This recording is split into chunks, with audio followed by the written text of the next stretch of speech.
ମାଉସୀ ମାଉସୀ ମଉସା କିଏ କ'ଣ ନାହାନ୍ତି ନା? ମାଉସୀ ମାଉସୀ ସକାଳ 8:15ରୁ ଶାଗମନ୍ଦାରେ ପାଣି ଦଉଛନ୍ତି। ମଉସା 10:20ରେ ପୋଷ୍ଟ ଅଫିସ ଯାଇଛନ୍ତି। ତାଙ୍କର ଏକମାତ୍ର ପୁତ୍ର ମୁଁ ବସି ଖବରକାଗଜ ପଢୁଛି। କେହି ତ ନାହାନ୍ତି, ମୁଁ ତାହେଲେ ଯାଉଛି। ମୁଁ କ'ଣ ଟାଣି ଧରିଛି ନା କ'ଣ? କୁଆଡେ ଆସିଥିଲ କିଛି ନ କହିକି ମୁଁ ଯାଉଛି। ଆମ ଘରେ ଶିଳ ନାହିଁ ତ, ମା କହିଲା ଯେ ମାଉସୀ ଘରେ ମସଲା ବାଟି ଆଣିବୁ। କାହିଁ ତ ମା କହୁନୁ ବିଲକୁଲ ଶିଳ ଆଣିବନି, ଡେଲି ଆମ ଘରୁ ଆସିବ। କେହି ତ ନାହାନ୍ତି, ମୁଁ ଯାଉଛି।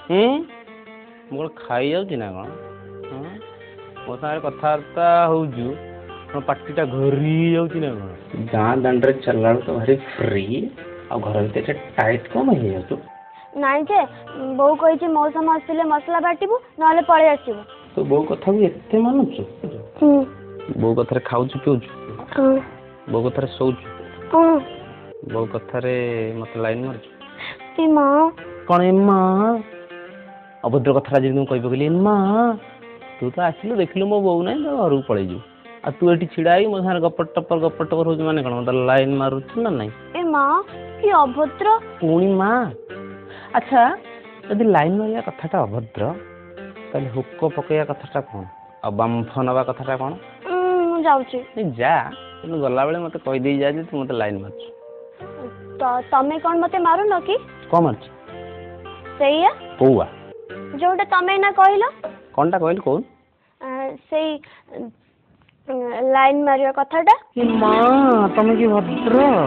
ମୁଁ ଯାଉଛି। ମୁଁ କ'ଣ ହୁକ ପକେଇଛି ନା କ'ଣ ଖାଲି ଖସିକି ପଳେଇଯିବ?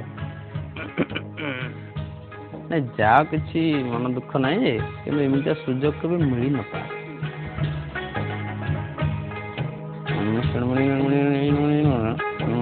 ସତ ତ? ତମେ କ'ଣ କହୁଛ ମୁଁ କିଛି ବୁଝିପାରୁନି। ନାଇଁ ମାନେ କବାଟଟା ଖୋଲା ରହିଲେ ଝିଅ ପିଲା କିଛି ବୁଝିପାରନ୍ତିନି। ମୋ ବୋଉ ମତେ ଖୋଜୁଥିବ, ମୁଁ ଯାଉଛି। ସବୁ କଥାରେ ବୋଉ କାହିଁ ଜାଣୁଛ?